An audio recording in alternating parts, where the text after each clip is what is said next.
जय माता दी। प्रिय भक्तों, आप सभी का हमारे चैनल मन की शांति में बहुत बहुत स्वागत है। आप सभी को चैत्र नवरात्रि की ढेर सारी शुभकामनाएं। माँ भगवती जगदम्बा की कृपा सदैव आप और आपके समस्त परिवार जनों पर बनी रहे। प्रिय भक्तों, आज चैत्र नवरात्रि का पहला दिन है। आज तारीख है 19 और दिन है गुरुवार का। आज से चैत्र नवरात्रि शुरू हो गई है। चैत्र नवरात्रि में माँ दुर्गा के 9 स्वरूप की पूजा की जाती है और साथ में ही श्री दुर्गा सप्तशती का पाठ भी सुना या पढ़ा जाता है। आज से आप सब हर रोज दुर्गा सप्तशती का पाठ सुनेंगे। उससे पहले देवी कवच, अर्गला स्तोत्रम और कीलक स्तोत्रम, यह तीनों सुनने के बाद अध्याय सुनेंगे। क्योंकि जब भी दुर्गा सप्तशती का पाठ किया जाता है, उससे पहले कवच, अर्गला और कीलक, इन तीनों स्तोत्रों का श्रवण करने के बाद ही अध्याय का श्रवण किया जाता है। शास्त्रों के अनुसार दुर्गा सप्तशती का पाठ करने से व्यक्ति के जीवन में आने वाली हर प्रकार की बाधा, भय और संकट समाप्त हो जाते हैं। माँ दुर्गा अपने भक्तों को साहस, शक्ति और आत्मविश्वास प्रदान करती हैं। इसलिए नवरात्रि के पावन अवसर पर दुर्गा सप्तशती का पाठ करना अत्यंत पुण्यदायी माना गया है। यह पाठ भक्त के मन को शुद्ध करता है और उसे आध्यात्मिक रूप से मजबूत बनाता है। इसी श्रद्धा और भक्ति के साथ अब हम माँ जगदम्बा की कृपा प्राप्त करने के लिए दुर्गा सप्तशती के प्रथम अध्याय के पाठ का प्रारंभ करते हैं। माँ भगवती से प्रार्थना करते हैं कि वे अपनी कृपा और आशीर्वाद हम सभी के ऊपर सदैव बनाए रखें। सबसे पहले हम सब गणेश भगवान का ध्यान करेंगे। ओम गं गणपतये नमः। मार्कंडे जी ने कहा, पितामह, जो इस संसार में परम गोपनीय तथा सभी मनुष्यों की सब प्रकार से रक्षा करने वाला है और जो अब तक आपने दूसरे किसी के सामने प्रकट नहीं किया हो, ऐसा कोई साधन मुझे बताइए। ब्रह्मा जी बोले, ब्रह्मान, ऐसा साधन तो एक देवी का कवच ही है, जो गोपनीय से भी परम गोपनीय, पवित्र तथा संपूर्ण प्राणियों का उद्धार करने वाला है। महामुने, उसे श्रवण करो। देवी की 9 मूर्तियां हैं, जिन्हें 9 दुर्गा कहते हैं। उनके पृथक पृथक अर्थात अलग अलग नाम बतलाए जाते हैं। प्रथम नाम शैलपुत्री है, दूसरी मूर्ति का नाम ब्रह्मचारिणी है, तीसरा स्वरूप चंद्रघंटा के नाम से प्रसिद्ध है, चौथी मूर्ति को कुष्मांडा कहते हैं, पांचवी दुर्गा का नाम स्कंद माता है, देवी के छठे रूप को कात्यायनी कहते हैं, सातवां कालरात्रि और आठवां स्वरूप महागौरी के नाम से प्रसिद्ध है, नवमी दुर्गा का नाम सिद्धिदात्री है। ये सब नाम सर्वज्ञ महात्मा वेद भगवान के द्वारा ही प्रतिपादित हुए हैं। जो मनुष्य अग्नि में जल रहा हो, रणभूमि में शत्रु से घिर गया हो, विषम संकट में फंस गया हो तथा इस प्रकार भय से आतुर होकर जो भगवती की शरण में प्राप्त हुए हों, उनका कभी अमंगल नहीं होता। युद्ध के समय में संकट में पड़ने पर भी उनके ऊपर कोई विपत्ति नहीं दिखाई देती। उन्हें शोक, दुख और भय की प्राप्ति नहीं होती। जिन्होंने भक्ति पूर्वक देवी का स्मरण किया है, उनका निश्चय ही अभ्युदय होता है। देवेश्वरी, जो तुम्हारा चिंतन करते हैं, उनकी तुम निसंदेह रक्षा करती हो। चामुंडा देवी प्रेत पर आरूढ़ होती हैं, वाराही भैंस पर सवारी करती हैं, ऐन्द्री का वाहन ऐरावत हाथी है, वैष्णो देवी गरुड़ पर ही आसन जमाती हैं, माहेश्वरी वृषभ पर आरूढ़ होती हैं, कौमारी का वाहन मयूर है, भगवान विष्णु की प्रियतमा लक्ष्मी देवी कमल के आसन पर विराजमान हैं और हाथों में कमल धारण किए हुए हैं। वृषभ पर आरूढ़ ईश्वरी देवी ने श्वेत रूप धारण कर रखा है। ब्राह्मी देवी हंस पर बैठी हुई हैं और सब प्रकार के आभूषणों से विभूषित हैं। इस प्रकार से सभी माताएं सब प्रकार की योग शक्तियों से संपन्न हैं। इसके सिवा और भी बहुत सी देवियां हैं जो अनेक प्रकार के आभूषणों की शोभा से युक्त तथा नाना प्रकार के रत्नों से सुशोभित हैं। ये संपूर्ण देवियां क्रोध में भरी हुई हैं और भक्तों की रक्षा के लिए रथ पर बैठी हुई दिखाई देती हैं। ये शंख, चक्र, गदा, शक्ति, हल और मूसल, खेटक तथा तोमर, परशु, पाश, कुंत और त्रिशूल एवं उत्तम सारंग, धनुष आदि अस्त्र शस्त्र अपने हाथों में धारण करती हैं। दैत्यों के शरीर का नाश करना, भक्तों को अभय दान देना और देवताओं का कल्याण करना, यही उनके शस्त्र धारण करने का उद्देश्य है। महान रौद्र रूप, अत्यंत घोर पराक्रम, महान बल और महान उत्साह वाली देवी, तुम महान भय का नाश करने वाली हो, तुम्हें नमस्कार है। तुम्हारी ओर देखना भी कठिन है। शत्रुओं का भय बढ़ाने वाली जगदम्बिके, मेरी रक्षा करो। पूर्व दिशा में ऐन्द्री, इंद्र शक्ति मेरी रक्षा करें। अग्निकोण में अग्नि शक्ति मेरी रक्षा करें। दक्षिण दिशा में वाराही तथा नैऋत्य कोण में खंडक धारणी मेरी रक्षा करें। पश्चिम दिशा में वारुणी और वायव्य कोण में मृग पर सवारी करने वाली देवी मेरी रक्षा करें। उत्तर दिशा में कौमारी और ईशान कोण में शूल धारणी रक्षा करें। ब्राह्मणी, तुम ऊपर की ओर से मेरी रक्षा करो और वैष्णवी देवी नीचे की ओर से मेरी रक्षा करें। इसी प्रकार 100 को अपना वाहन बनाने वाली चामुंडा देवी 10 दिशाओं से मेरी रक्षा करें। जया आगे से और विजया पीछे की ओर से मेरी रक्षा करें। वाम भाग में अजिता और दक्षिण भाग में अपराजिता रक्षा करें। उद्योतनी शिखा की रक्षा करें। उमा मेरे मस्तक पर विराजमान होकर रक्षा करें। ललाट में मालाधारी रक्षा करें और यशस्विनी मेरी भौहों का संरक्षण करें। भौहों के मध्य भाग में त्रिनेत्रा और नथुनों की यमघंटा देवी रक्षा करें। दोनों नेत्रों के मध्य भाग में शंखिनी और कानों में द्वारवासिनी रक्षा करें।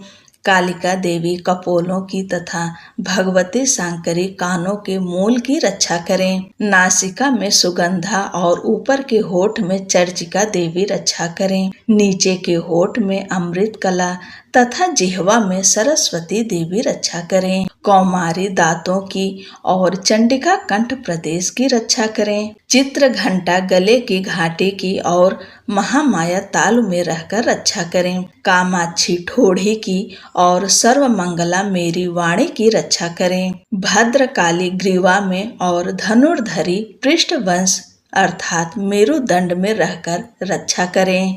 कंठ के बाहरी भाग में नील ग्रीवा और कंठ की नली में नलकूबरी रक्षा करें।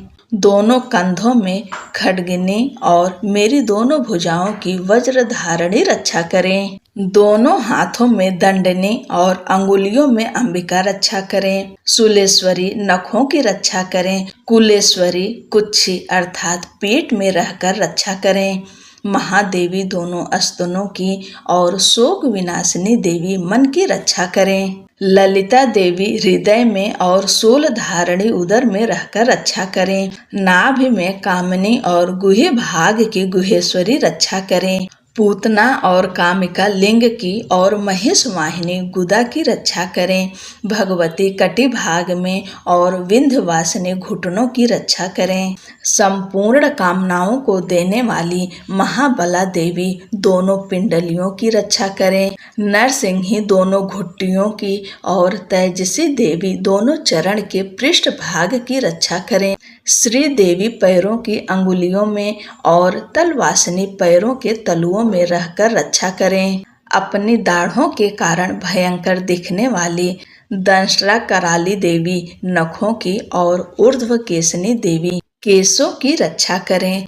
रोमावलियों के छिद्रों में कौबेरी और त्वचा की वागीश्वरी देवी रक्षा करें। पार्वती देवी रक्त, मज्जा, वसा, मांस, हड्डी और मेद की रक्षा करें। आतों की कालरात्रि और पित्त की मुकुटेश्वरी देवी रक्षा करें। मूलाधार आदि कमल कोशों में पद्मावती देवी और कफ में चूड़ामणि देवी स्थित होकर रक्षा करें। नख के तेज की ज्वालामुखी रक्षा करें, जिसका किसी भी अस्त्र से भेदन नहीं हो सकता। वह अभेद्या देवी शरीर की समस्त संधियों में रहकर रक्षा करें। ब्राह्मणी आप मेरे वीर की रक्षा करें। छत्रेश्वरी छाया की तथा धर्म धारणी देवी मेरे अहंकार, मन और बुद्धि की रक्षा करें। हाथ में वज्र धारण करने वाली वज्रहस्ता देवी मेरे प्राण, अपान, व्यान, उदान और समान वायु की रक्षा करें। कल्याण से शोभित होने वाली भगवती कल्याण शोभना मेरे प्राण की रक्षा करें। रस, रूप, गंध, शब्द और स्पर्श इन विषयों का अनुभव करते समय योगिनी देवी रक्षा करें तथा सत्व गुण, रजोगुण और तमोगुण की रक्षा सदा नारायणी देवी करें। वाराही आयु की रक्षा करें। वैष्णवी धर्म की रक्षा करें तथा चक्रिणी देवी यश, कीर्ति, लक्ष्मी, धन तथा विद्या की रक्षा करें। इंद्राणी आप मेरे गोत्र की रक्षा करें। चंडिके तुम मेरे पशुओं की रक्षा करो। महालक्ष्मी पुत्रों की रक्षा करें और भैरवी पत्नी की रक्षा करें। मेरे पथ की सुपथा तथा मार्ग की क्षेम करी रक्षा करें।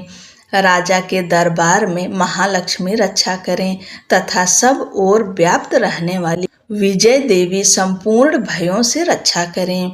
देवी जो स्थान कवच में नहीं कहा गया है अतएव रक्षा से रहित है, वह सब तुम्हारे द्वारा सुरक्षित हो, क्योंकि तुम विजयशालिनी और पापनाशिनी हो। यदि अपने शरीर का भला चाहे तो मनुष्य बिना कवच के कहीं एक पग भी न जाए। कवच का पाठ करके ही यात्रा करे। कवच के द्वारा सब ओर से सुरक्षित मनुष्य जहाँ जहाँ भी जाता है वहाँ वहाँ उसे धन लाभ होता है तथा संपूर्ण कामनाओं की सिद्धि करने वाली विजय की प्राप्ति होती है। वह जिस जिस अभिष्ट वस्तु का चिंतन करता है उसको निश्चय ही प्राप्त कर लेता है। वह पुरुष इस पृथ्वी पर तुलना रहित महान ऐश्वर्य का भागी होता है। कवच से सुरक्षित मनुष्य निर्भय हो जाता है। युद्ध में उसकी पराजय नहीं होती तथा वह तीनों लोकों में पूजनीय होता है। देवी का यह कवच देवताओं के लिए भी दुर्लभ है। जो प्रतिदिन नियम पूर्वक तीनों संध्याओं के समय श्रद्धा के साथ इसका पाठ करता है उसे दैवी कला प्राप्त होती है तथा वह तीनों लोकों में कहीं भी पराजित नहीं होता। इतना ही नहीं, वह अमृत से रहित हो 100 से भी अधिक वर्षों तक जीवित रहता है। मकरी, चेचक, कोढ़ आदि उसकी संपूर्ण व्याधियां नष्ट हो जाती है। कनेर, भांग, अफीम, धतूरे आदि का स्थावर विष, सांप और बिच्छू आदि के काटने से चढ़ा हुआ जंगम विष तथा ऐफेन और तेल के संयोग आदि से बनने वाला कृत्रिम विष, ये सभी प्रकार के विष दूर हो जाते हैं, उनका कोई भी असर नहीं होता है। इस पृथ्वी पर मारण, मोहन आदि जितने आभिचारिक प्रयोग होते हैं तथा इस प्रकार के जितने मंत्र यंत्र होते हैं वे सब इस कवच को हृदय में धारण कर लेने पर उस मनुष्य को देखते ही नष्ट हो जाते हैं। ये ही नहीं, पृथ्वी पर विचरने वाले ग्राम देवता, आकाशचारी देव, विशेष जल के संबंध से प्रकट होने वाले गण,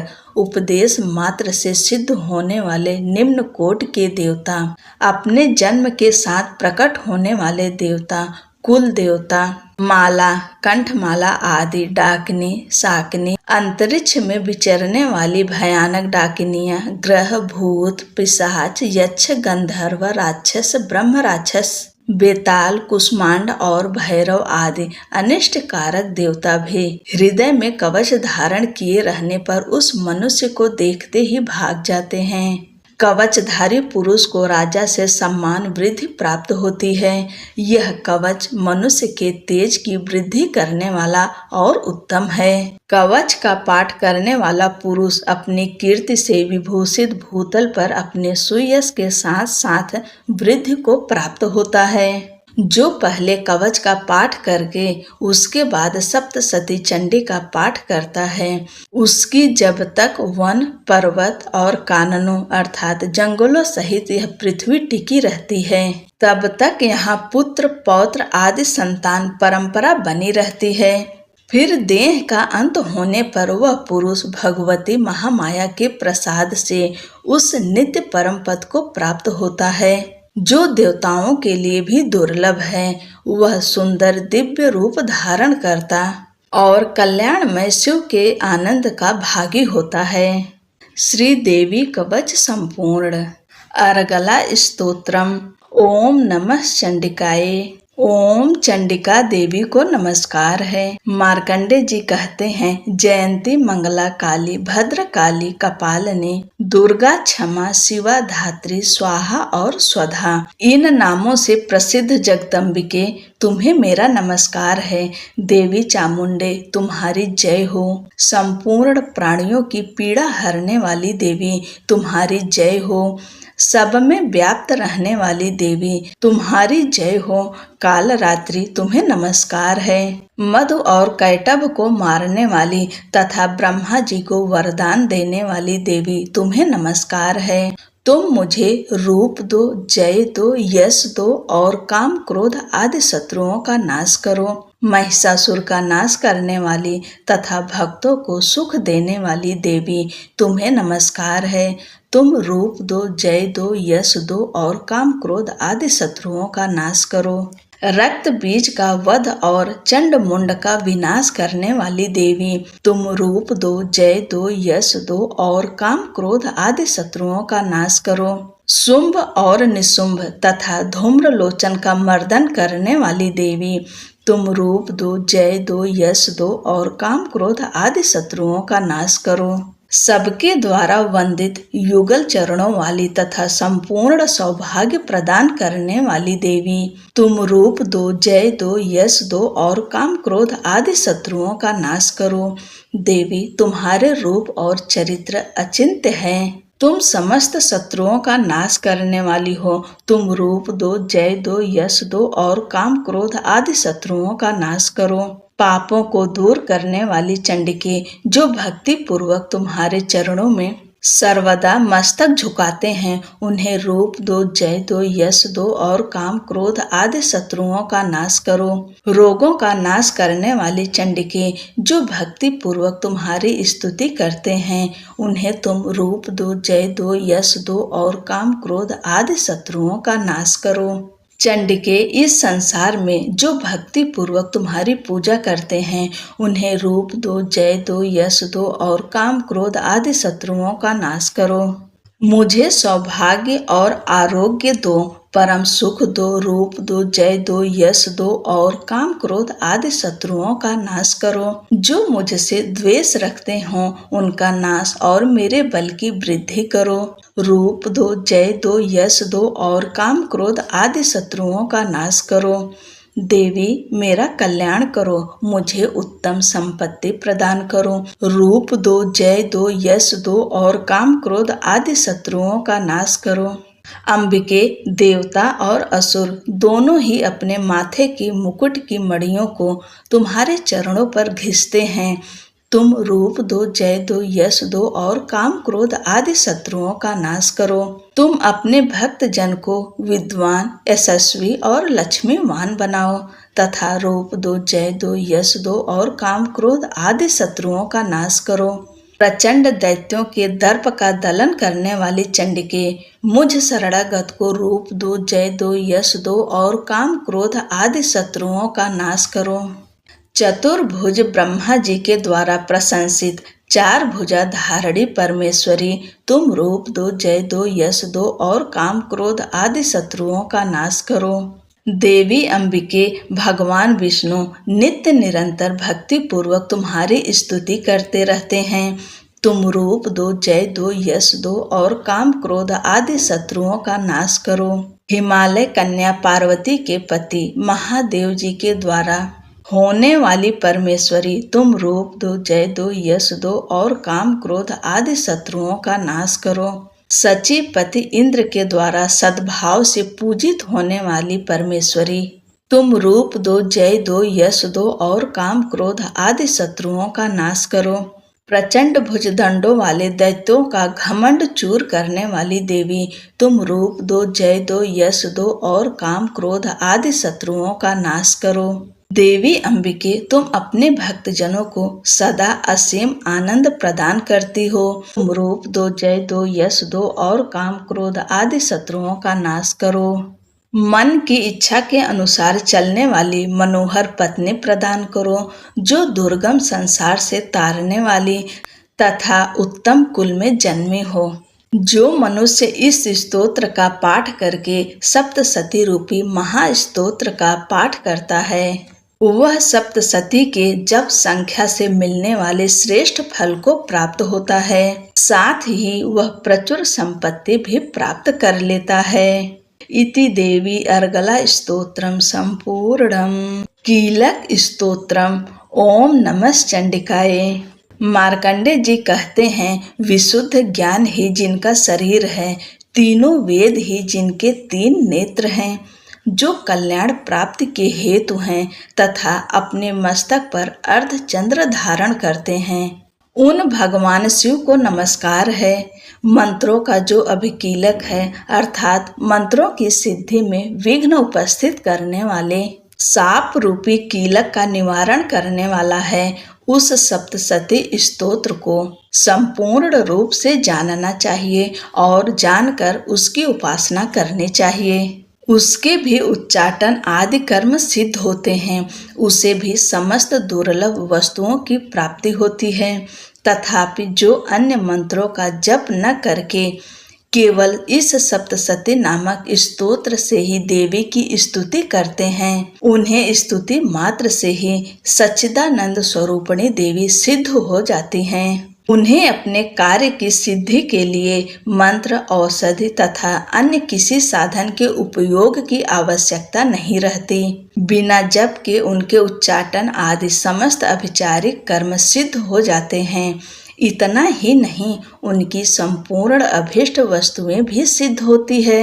लोगों के मन में यह शंका थी कि जब केवल सप्तसती की उपासना से भी सामान्य रूप से अथवा सप्तसती को छोड़कर अन्य मंत्रों की उपासना से भी सामान्य रूप से सब कार्य सिद्ध होते हैं, अब इनमें श्रेष्ठ कौन सा साधन है?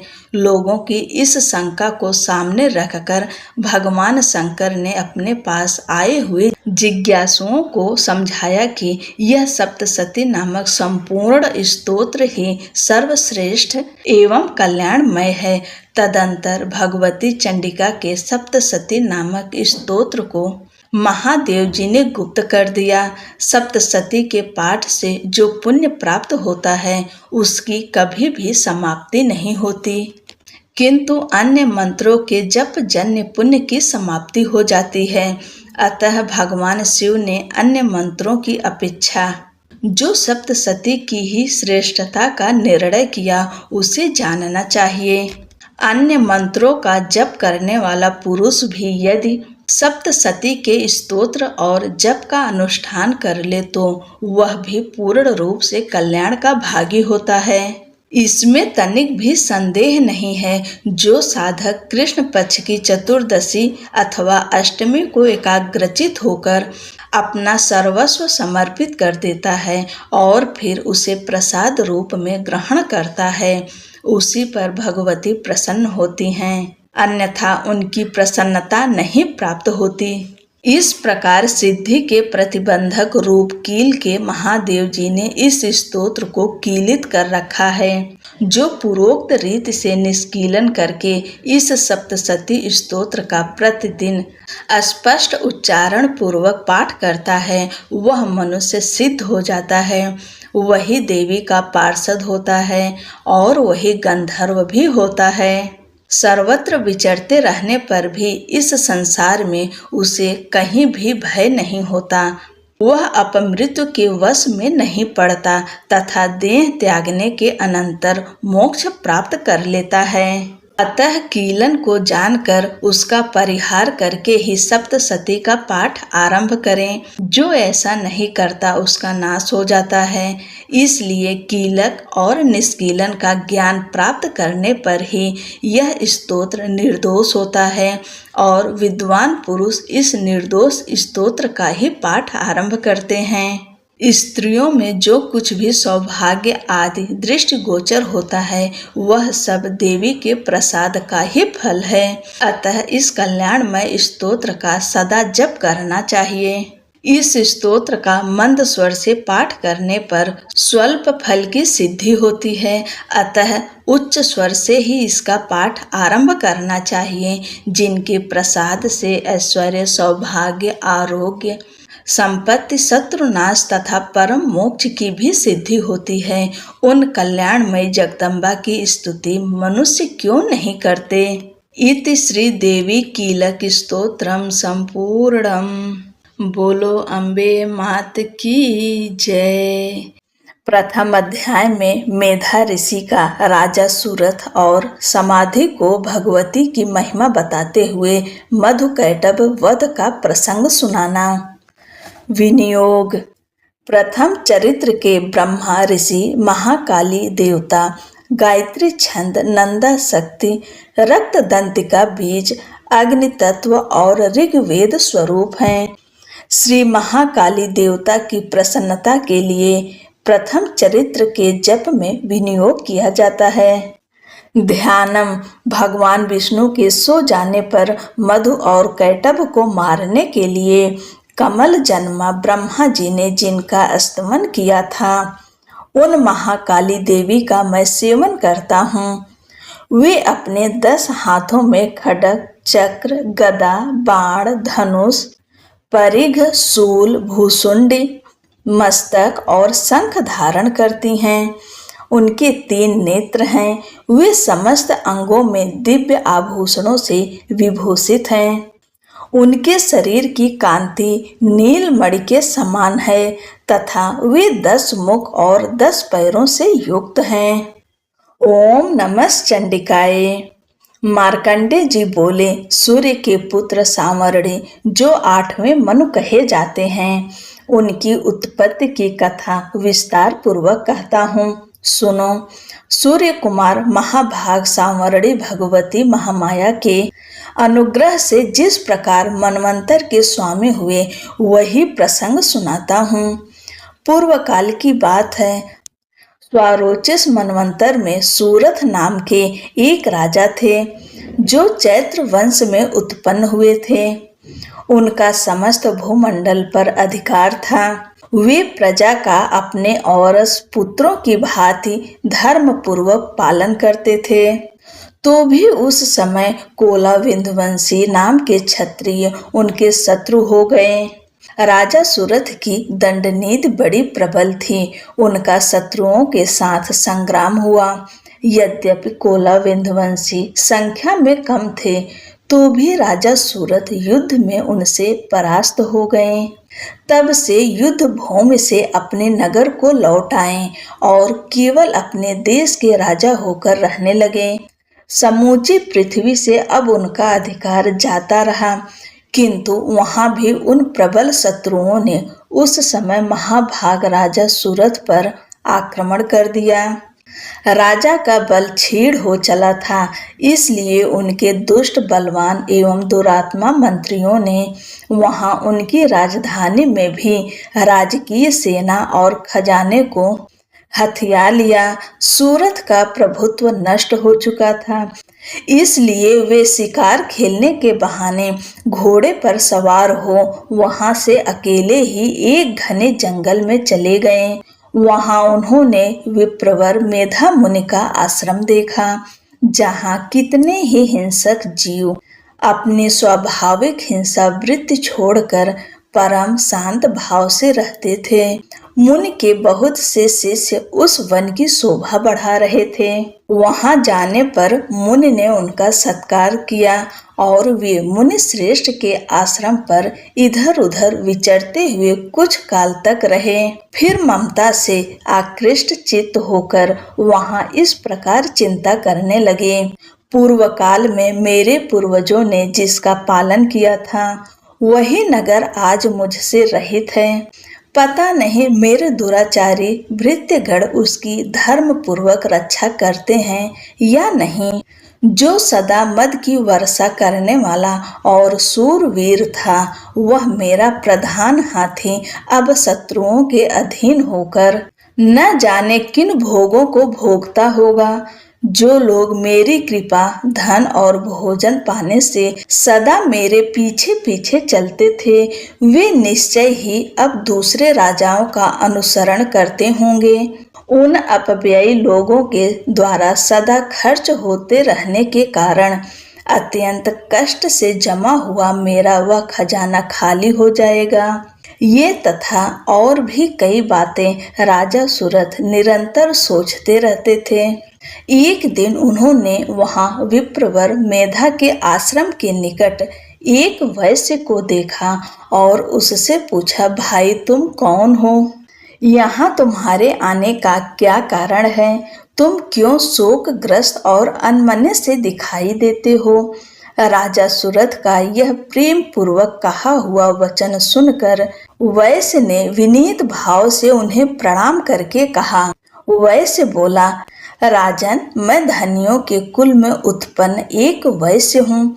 मेरा नाम समाधि है। मेरे दुष्ट स्त्री पुत्रों ने धन के लोभ से मुझे घर से बाहर निकाल दिया है। मैं इस समय धन, स्त्री और पुत्रों से वंचित हूँ। मेरे विश्वसनीय बंधुओं ने मेरा ही धन लेकर मुझे दूर कर दिया है। इसलिए दुखी होकर मैं वन में चला आया हूँ।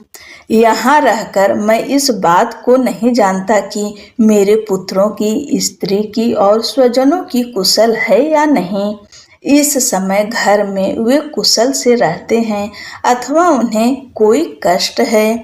वे मेरे पुत्र कैसे हैं? क्या वे सदाचारी हैं अथवा दुराचारी हो गए हैं? राजा ने पूछा, जिन लोभी स्त्री, पुत्र आदि ने धन के कारण तुम्हें घर से निकाल दिया है उनके प्रति तुम्हारे चित्त में इतना स्नेह का बंधन क्यों है? वैश्य बोला, आप मेरे विषय में जैसी बातें कहते हैं वह सब ठीक है, किंतु क्या करूं, मेरा मन निष्ठुरता नहीं धारण करता।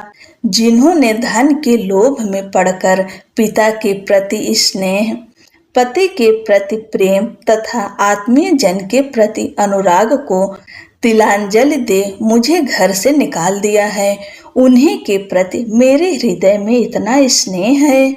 महामते, गुणहीन बंधुओं के प्रति भी जो मेरा चित्त इस प्रकार प्रेम मग्न हो रहा है, यह क्या है?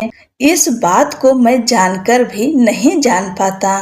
उनके लिए मैं लंबी लंबी सांसें ले रहा हूँ और मेरा हृदय अत्यंत दुखित हो रहा है।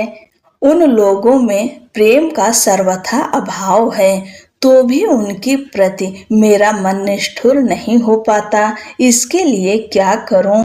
मार्कंडे जी कहते हैं, ब्रह्मांड तदंतर राजाओं में श्रेष्ठ सूरथ और समाधि नामक वैश्य दोनों साथ साथ मेधा मुनि की सेवा में उपस्थित हुए और उनके साथ यथा योग्य न्यायानुकूल विनय पूर्ण बर्ताव करके बैठे। तत्पश्चात वैश्य और राजा ने कुछ वार्तालाप आरंभ किया। राजा ने कहा, भगवान, मैं आपसे एक बात पूछना चाहता हूँ, उसे बताइए। मेरा चित्त अपने अधीन न होने के कारण वह बात मेरे मन को बहुत दुख देती है। जो राज्य मेरे हाथ से चला गया है उसमें और उसके संपूर्ण अंगों में मेरी ममता बनी हुई है। मुनि श्रेष्ठ, यह जानते हुए भी कि वह अब मेरा नहीं है, अज्ञानी की भांति मुझे उसके लिए दुख होता है। यह क्या है? इधर यह वैश्य भी घर से अपमानित होकर आया है। इसके पुत्र, स्त्री और भृत्यों ने इसे छोड़ दिया है। स्वजनों ने भी इसका परित्याग कर दिया है, तो भी यह उनके प्रति अत्यंत हार्दिक स्नेह रखता है। इस प्रकार यह तथा मैं दोनों ही बहुत दुखी हैं, जिसमें प्रत्यक्ष दोष देखा गया है। उस विषय के लिए भी हमारे मन में ममता जनित आकर्षण पैदा हो रहा है। महाभाग, हम दोनों समझदार हैं, तो भी हम में जो मोह पैदा हुआ है यह क्या है? विवेक शून्य पुरुष की भांति मुझ में और इसमें भी यह मूढ़ता प्रत्यक्ष दिखाई देती है। ऋषि बोले, महाभाग, विषय मार्ग का ज्ञान सब जीवों को है। इसी प्रकार विषय भी सबके लिए अलग अलग है। कुछ प्राणी दिन में नहीं देखते और दूसरे रात में ही नहीं देखते, तथा कुछ जीव ऐसे हैं जो दिन और रात्रि में भी बराबर ही देखते हैं। यह ठीक है कि मनुष्य समझदार होते हैं, किंतु केवल वे ही ऐसे नहीं होते। पशु, पक्षी और मृग आदि सभी प्राणी समझदार होते हैं। मनुष्यों की समझ भी वैसी ही होती है जैसे उन मृग और पक्षियों की होती है, तथा जैसी मनुष्यों की होती है वैसी ही उन मृग, पक्षी आदि की होती है। यह तथा अन्य बातें भी प्रायः दोनों में समान ही है। समझ होने पर भी इन पक्षियों को तो देखो, ये स्वयं भूख से पीड़ित होते हुए भी मोहवश बच्चों की चोंच में कितने चाव से अन्न के दाने डाल रहे हैं। नरश्रेष्ठ, क्या तुम नहीं देखते कि ये मनुष्य समझदार होते हुए भी लोभवश अपने किए हुए उपकार का बदला पाने के लिए पुत्रों की अभिलाषा करते हैं? यद्यपि उन सब में समझ की कमी नहीं है, तथापि वे संसार की स्थिति, जन्म मरण की परंपरा बनाए रखने वाले भगवती महामाया के प्रभाव द्वारा ममतामय भंवर से युक्त मोह के गहरे गर्त में गिराए गए हैं। इसलिए इसमें आश्चर्य नहीं करना चाहिए। जगदीश्वर भगवान विष्णु की योग निद्रा रूपा जो भगवती महामाया हैं, उन्हीं से यह जगत मोहित हो रहा है। वे भगवती महादेवी ज्ञानियों के भी चित्त को बलपूर्वक खींचकर मोह में डाल देती हैं। वे ही इस संपूर्ण चराचर जगत की सृष्टि करती हैं, तथा वे ही प्रसन्न होने पर मनुष्यों को मुक्ति के लिए वरदान देती हैं।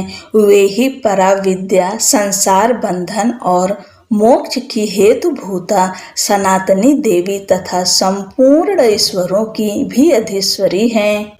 राजा ने पूछा, भगवान, जिन्हें आप महामाया कहते हैं, वे देवी कौन हैं? ब्रह्मांड, उनका आविर्भाव कैसे हुआ तथा उनके चरित्र कौन कौन हैं? ब्रह्मवेत्ताओं में श्रेष्ठ महर्षि उन देवी का जैसा प्रभाव हो, जैसा स्वरूप हो और जिस प्रकार प्रादुर्भाव हुआ हो, वह सब मैं आपके मुख से सुनना चाहता हूँ। ऋषि बोले, राजन, वास्तव में तो देवी नित्य स्वरूपा ही हैं। संपूर्ण जगत उन्हीं का रूप है तथा उन्होंने समस्त विश्व को व्याप्त कर रखा है। तथापि उनका प्राकट्य अनेक प्रकार से होता है, वह मुझसे सुनो। यद्यपि वे नित्य और अजन्मा हैं, तथापि जब देवताओं का कार्य सिद्ध करने के लिए प्रकट होती हैं, उस समय लोक में उत्पन्न हुई कहलाती हैं। कल्प के अंत में जब संपूर्ण जगत एकारणव में निमग्न हो रहा था और सबके प्रभु भगवान विष्णु शेष नाग की शैया बिछाकर योग निद्रा का आश्रय ले सो रहे थे, उस समय उनके कानों के मैल से दो भयंकर असुर उत्पन्न हुए, जो मधु और कैटभ के नाम से विख्यात थे। वे दोनों ब्रह्मा जी का वध करने को तैयार हो गए। भगवान विष्णु के नाभि कमल में विराजमान प्रजापति ब्रह्मा जी ने जब उन दोनों भयानक असुरों को अपने पास आया और भगवान को सोया हुआ देखा, तब एकाग्रचित होकर उन्होंने भगवान विष्णु को जगाने के लिए उनके नेत्रों में निवास करने वाली योग निद्रा का स्तमन आरंभ किया, जो विश्व की अधीश्वरी, जगत को धारण करने वाली, संसार का पालन और संहार करने वाली तथा तेज स्वरूपा भगवान विष्णु की अनुपम शक्ति हैं। उन्हीं भगवती निद्रा देवी की भगवान ब्रह्मा स्तुति करने लगे। ब्रह्मा जी ने कहा, देवी तुम ही स्वाहा, तुम ही स्वधा और तुम ही वष्टकार हो। स्वर भी तुम्हारे ही स्वरूप हैं। तुम ही जीवन दायिनी सुधा हो। नित्य अक्षर प्रणव में आकार, उकार, मकार इन तीनों मात्राओं के रूप में तुम ही स्थित हो तथा इन तीन मात्राओं के अतिरिक्त जो बिंदु रूपा नित्य अर्ध मात्रा है, जिसका विशेष रूप से उच्चारण नहीं किया जा सकता, वह भी तुम ही हो। तुम ही से इनका पालन होता है और सदा तुम ही कल्प के अंत में सबको अपना ग्रास बना लेती हो। जगन्मयी देवी, इस जगत की उत्पत्ति के समय तुम सृष्टि रूपा हो, पालन काल में स्थित रूपा हो तथा कल्पांत के समय संहार रूप धारण करने वाली हो। तुम ही महाविद्या, महामाया, महामेधा, महास्मृति, महामोह रूपा, महादेवी और महासुरी हो। तुम ही तीनों गुणों को उत्पन्न करने वाली सबकी प्रकृति हो। भयंकर काल रात्रि, महारात्रि और मोह रात्रि भी तुम ही हो। तुम ही श्री, तुम ही ईश्वरी, तुम ही ह्रीम और तुम ही बोध स्वरूपा बुद्धि हो। लज्जा, पुष्टि, तुष्टि, शांति और क्षमा भी तुम ही हो। तुम खड्ग धारणी, शूल धारणी, घोर रूपा तथा गदा, चक्र, शंख और धनुष धारण करने वाली हो। बाण, भुसुंडी और परिघ ये भी तुम्हारे अस्त्र हैं। तुम सौम्य और सौम्यतर हो। इतना ही नहीं, जितने भी सौम्य एवं सुंदर पदार्थ हैं, उन सब की अपेक्षा तुम अत्यधिक सुंदरी हो। पर और अपर से सबसे परे रहने वाली परमेश्वरी तुम ही हो। सर्व स्वरूपे देवी, कहीं भी सत असत रूप जो कुछ वस्तुएं हैं और उन सब की जो शक्ति है, वह तुम ही हो। ऐसी अवस्था में तुम्हारी स्तुति क्या हो सकती है।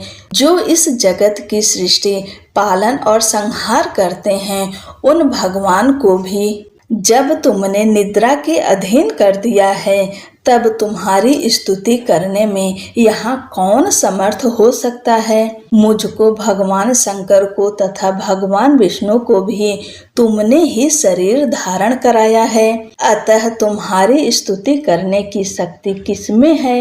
देवी, तुम तो अपने इन उदार प्रभावों से ही प्रशंसित हो। ये जो दोनों दुर्धर्ष असुर मधु और कैटभ हैं, इनको मोह में डाल दो और जगदीश्वर भगवान विष्णु को शीघ्र ही जगा दो। साथ ही इनके भीतर इन दोनों महान असुरों को मार डालने की बुद्धि उत्पन्न कर दो। ऋषि कहते हैं, राजन, जब ब्रह्मा जी ने वहां मधु और कैटभ को मारने के उद्देश्य से भगवान विष्णु को जगाने के लिए तमोगुणी की अधिष्ठात्री देवी योग निद्रा की इस प्रकार स्तुति की, तब वे भगवान के नेत्र, मुख, नासिका, बाहु, हृदय और वक्षस्थल से निकलकर अव्यक्त जन्मा ब्रह्मा जी की दृष्टि के समक्ष खड़ी हो गईं। योग निद्रा से मुक्त होने पर जगत के स्वामी भगवान जनार्दन उस एकारणव के जल में शेष नाग की शैया से जाग उठे। फिर उन्होंने उन दोनों असुरों को देखा। वे दुरात्मा मधु और कैटभ अत्यंत बलवान तथा पराक्रमी थे और क्रोध से लाल आंखें किए ब्रह्मा जी को खा जाने के लिए उद्योग कर रहे थे।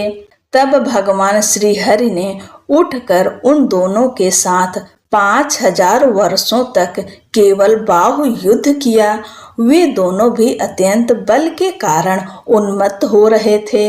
इधर महामाया ने भी उन्हें मोह में डाल रखा था, इसलिए वे भगवान विष्णु से कहने लगे, हम तुम्हारी वीरता से संतुष्ट हैं, तुम हम लोगों से कोई वर मांगो। श्री भगवान बोले, यदि तुम दोनों मुझ पर प्रसन्न हो तो अब मेरे हाथों से मारे जाओ। बस इतना सा ही मैंने वर मांगा है, यहाँ दूसरे किसी वर से क्या लेना है। ऋषि कहते हैं, इस प्रकार धोखे में आ जाने पर जब उन्होंने संपूर्ण जगत में जल ही जल देखा, तब कमल नयन भगवान से कहा, जहाँ पृथ्वी जल में डूबी हुई ना हो, जहाँ सूखा स्थान हो, वहीं हमारा वध करो। ऋषि कहते हैं, तब तथास्तु कहकर शंख चक्र और गदा धारण करने वाले भगवान ने उन दोनों के मस्तक अपनी जांघ पर रख कर चक्र से काट डाले। इस प्रकार ये देवी महामाया ब्रह्मा जी की स्तुति करने पर स्वयं प्रकट हुई थी। अब पुनः तुमसे उनके प्रभाव का वर्णन करता हूँ, सुनो। जय जय श्री मार्कंडे पुराणे सांवरणिके मन्वंतरे देवी महात्म्य प्रथम ओम तत्सत। सिद्ध कुंजिका स्तोत्रम। शिव जी बोले, देवी सुनो, मैं उत्तम कुंजिका स्तोत्र का उपदेश करूंगा, जिस मंत्र के प्रभाव से देवी का जप पाठ सफल होता है। कवच, अर्गला, कीलक, रहस्य, सूक्त, ध्यान, न्यास, यहाँ तक कि अर्चन भी आवश्यक नहीं है। केवल कुंजिका के पाठ से दुर्गा पाठ का फल प्राप्त हो जाता है।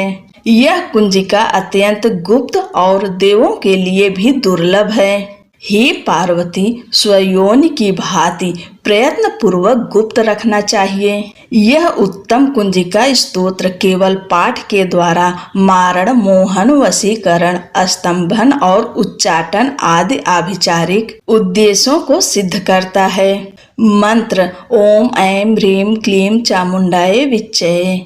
ओम ग्लौम होम क्लीं जूं सह ज्वाल ज्वाल ज्वल ज्वल प्रज्वल प्रज्वल ऐं ह्रीं क्लीं चामुंडाय विच्चे। ज्वल हम सम लम छम फट स्वाहा। मंत्र में आए बीजों का अर्थ जानना न संभव है, न आवश्यक और न ही वांछनीय, केवल जप पर्याप्त है। हे रुद्र रूपिणी, तुम्हें नमस्कार है। हे मधु दैत्य को मारने वाली, तुम्हें नमस्कार है। कैटभ विनाशिनी को नमस्कार। महिषासुर को मारने वाली देवी, तुम्हें नमस्कार है। शुंभ का हनन करने वाली और निशुंभ को मारने वाली, तुम्हें नमस्कार है।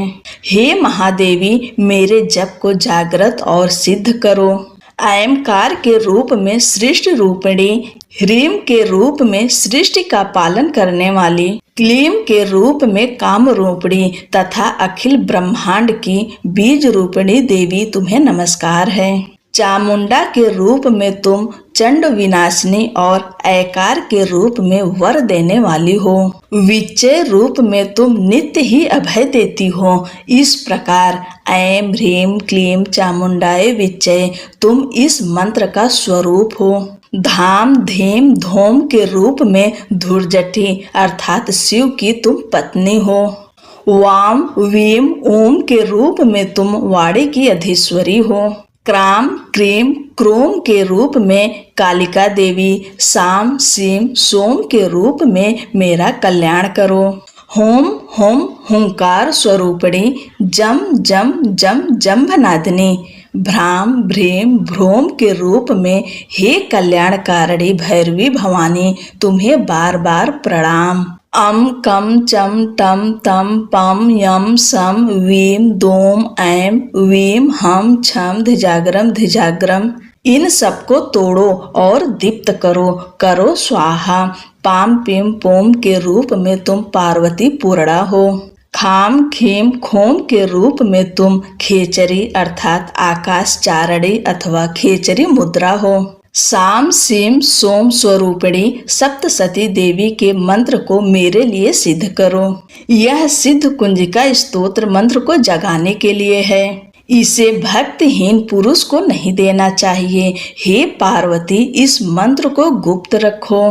हे देवी, जो बिना कुंजिका के सप्तसती का पाठ करता है उसे उसी प्रकार सिद्धि नहीं मिलती जिस प्रकार वन में रोना निरर्थक होता है। इस प्रकार श्री रुद्रयामल के गौरी तंत्र में शिव पार्वती संवाद में सिद्ध कुंज का स्तोत्र संपूर्ण हुआ। बोलो जगत जननी माता की जय।